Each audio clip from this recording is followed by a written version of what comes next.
Hello everyone, welcome back to my YouTube channel.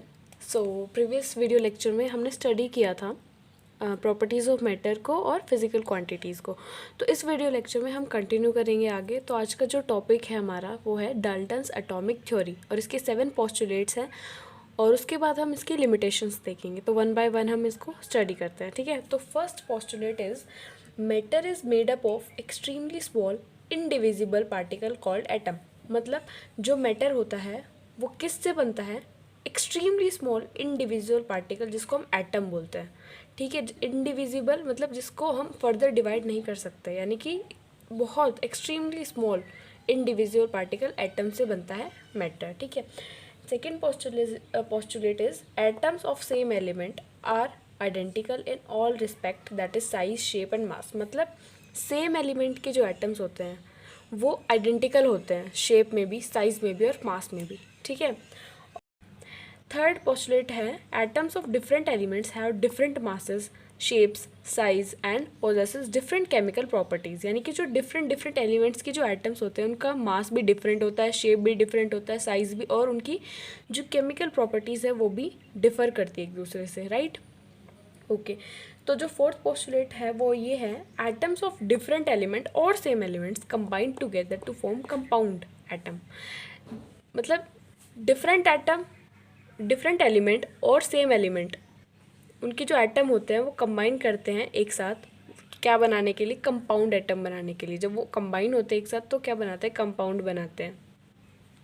Okay so जो fifth हमारा postulate है वो ये है an atom can neither be created nor be destroyed. यानी कि एटम को हम ना ही क्रिएट कर सकते हैं और ना ही डिस्ट्रॉय कर सकते हैं, right. Sixth postulate is when atom combine with one another to form compound. मतलब जब एटम कंबाइन होते हैं एक दूसरे के साथ कंपाउंड एटम बनाने के लिए, they do so in simple whole number ratio, right. जैसे कि 1:1, 2:1, 2:3, ठीक है। Okay seventh postulate is that an atom is the smallest particle that takes part in a chemical reaction। एक chemical reaction में takes part करने वाला जो smallest particle है वो क्या है? एटम है। पहले ही मैंने यहाँ पे बताया था indivisible, यानी जिसको फर्दर हम डिवाइड नहीं कर सकते, यानी कि smallest particle एटम, ठीक है। तो ये तो उसके हो गए 7 पोस्टुलेट्स। अब देखते हैं फर्दर इसके लिमिटेशंस क्या क्या हैं। तो जो फर्स्ट इसका लिमिटेशन है वो है फेल्ड टू एक्सप्लेन गे-लुसेक्स लॉ। मतलब ये जो डाल्टन्स एटॉमिक थ्योरी है जो डाल्टन ने दी थी वो जो है गे-लुसेक्स लॉ, जो कि गैसेस का लॉ है, उसको एक्सप्लेन करने में फेल हो गई थी, ठीक है।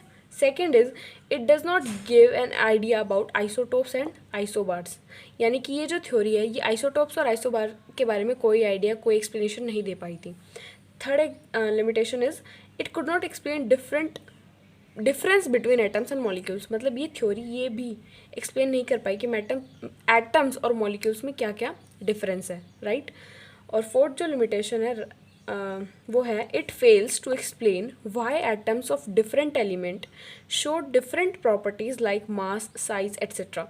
यानी कि जो ये डाल्टन्स एटॉमिक थ्योरी है वो इस चीज़ को एक्सप्लेन करने में फेल हुई कि जो डिफरेंट एलिमेंट के जो एटम्स हैं वो केमिकल प्रॉपर्टीज़ डिफरेंट क्यों शो करते हैं। जैसे मास उनका डिफरेंट होता है, साइज़ उनका डिफरेंट मतलब होता है, ठीक है, शेप अलग अलग होता है। तो इस चीज़ को भी वो एक्सप्लेन करने में फेल हो गई थी डाल्टन्स एटॉमिक थ्योरी। तो ये थी कि डाल्टन्स एटॉमिक थ्योरी के पोस्टुलेट्स और उसकी लिमिटेशन। तो आज के वीडियो लेक्चर को हम यहीं पे सम अप कर लेते हैं कि पहले हमने क्या देखा कि उसके 7 पोस्टुलेट्स देखे डाल्टन्स एटॉमिक थ्योरी के, जो कि क्या क्या थे। एक बार रैपिडली उसको रिवाइज कर लेते हैं कि जो मैटर होता है वो एक्सट्रीमली स्मॉल इनडिविजिबल पार्टिकल से बनता है जिसको हम एटम बोलते हैं, ठीक है। सेकेंड वन इज़ कि जो सेम एलिमेंट के जो एटम होते हैं वो शेप, साइज, मास सब में आइडेंटिकल होते हैं, और जो डिफरेंट एलिमेंट के एटम होते हैं उनके मास भी डिफरेंट होता है, शेप, साइज सब डिफरेंट होता है, और उनकी केमिकल प्रॉपर्टीज़ भी डिफरेंट होती है, राइट। फोर्थ पोस्टुलेट ये था कि डिफरेंट एलिमेंट या सेम एलिमेंट के जो एटम्स होते हैं अगर वो कंबाइन करते हैं एक दूसरे के साथ, कंबाइन टुगेदर, तो वो कंपाउंड एटम फॉर्म कर लेते हैं, ठीक है। उसके बाद ये है कि atom can neither be created nor be destroyed. यानी कि एटम को हम ना तो क्रिएट कर सकते हैं और ना ही डिस्ट्रॉय कर सकते हैं, राइट। उसके बाद सिक्स्थ पोस्टुलेट ये है कि जब एटम कंबाइन होता है एक दूसरे के साथ कंपाउंड बनाने के लिए तो सिंपल होल नंबर रेशो में होता है, जैसे कि 1:1, 2:1, 2:3। उसके बाद सेवेंथ और लास्ट जो पोस्टुलेट है वो ये है कि जो एटम होता है वो स्मॉलेस्ट पार्टिकल होता है that takes part in a chemical reaction. तो ये इसके पोस्टुलेट्स होकर। लिमिटेशंस वही कि गै-लुसाक्स लॉ को एक्सप्लेन करने में फेल हुआ। आइसोटोप्स और आइसोबार के बारे में कोई भी आइडिया, कोई भी एक्सप्लेनेशन वो नहीं दे पाई ये थ्योरी। थर्ड ये है कि मतलब ये जो थ्योरी है वो एटम और मॉलिक्यूल के अंदर जो डिफरेंस है उसको एक्सप्लेन नहीं कर पाई। और फोर्थ ये है कि हमने जैसे पोस्टुलेट में बताया कि जो डिफरेंट एलिमेंट्स हैं उनके जो एटम है उनकी जो प्रॉपर्टीज़ है वो डिफरेंट डिफरेंट होती है, जैसे मास उनका डिफरेंट हो गया, शेप, साइज सब डिफरेंट, और केमिकल प्रॉपर्टीज़ भी उनकी क्या होती है, डिफरेंट डिफरेंट है। So that's all for today's lecture. Thank you so much.